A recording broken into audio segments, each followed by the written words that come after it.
Hello there, my name's Keiron Fraser. I'm the Growth Programme Manager for Cornwall and Isles of Scilly and the Relationship Manager for the same LEP area. Cornwall has a particularly big allocation. We've got the biggest allocation of any LEP in England, at £341 million. I think the next nearest LEP is about 40% lower than the Cornwall allocation. And that accounts for around 9% of the overall English ERDF budget, so it's a lot of money. The LEP area obviously covers both the Cornish mainland and the Isles of Scilly, and it's primarily rural really. There's only one city, Truro, but within the county there are some really significant poverty hotspots. So hence we've got the less developed category of region, and we're the only area in the UK. The way that I've got the team arranged, we've got 4 priority access leads, and each of these leads is responsible for between 1 and 3 priority axes. Unusually again in Cornwall we have funding available for all 9 priority axes, and it's really critical that I have people in place who fully understand the requirements of those priority axes. In Cornwall we don't have ESIF committees. We have something called an Integrated Territorial Investment Board, or ITI board.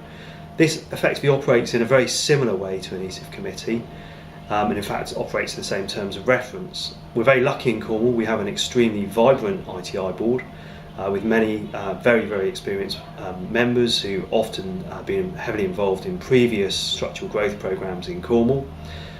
These people are very well placed to advise on the best strategic fit for projects. So we're very lucky to have that level of experience.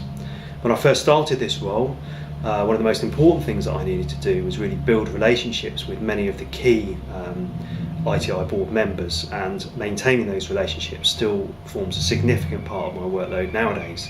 As I said, we're the only LDR category of region, and what this does mean is we can't transfer money into or out of Cornwall. So this means our performance is totally dependent on what we deliver. So we're really in the spotlight and there's absolutely nowhere to hide. We've also got an intermediate body in Cornwall which was set up a few months ago, and this basically means we've delegated some of our responsibilities to the intermediate body, which in this case is Cornwall.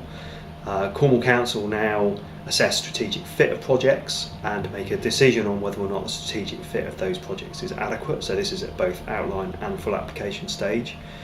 And the IB also contribute the strategic fit section of the call. They also additionally provide advice on deliverability and value for money during the assessment and appraisal process. So effectively the managing authority has delegated some responsibilities of the appraisal and assessment process, but maintains the responsibility for the rest of the appraisal process. I've really enjoyed the relationship manager role. It's been really interesting and enjoyable to get out and meet with people, many stakeholders across Cornwall who are as enthusiastic about bringing sustainable growth to Cornwall as they are.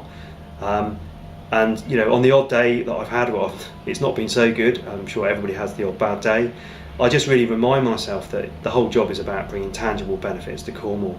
And I think for anybody driving or walking around Cornwall, it's patently obvious to see just how much European regional development funding has brought to this county. Thank you.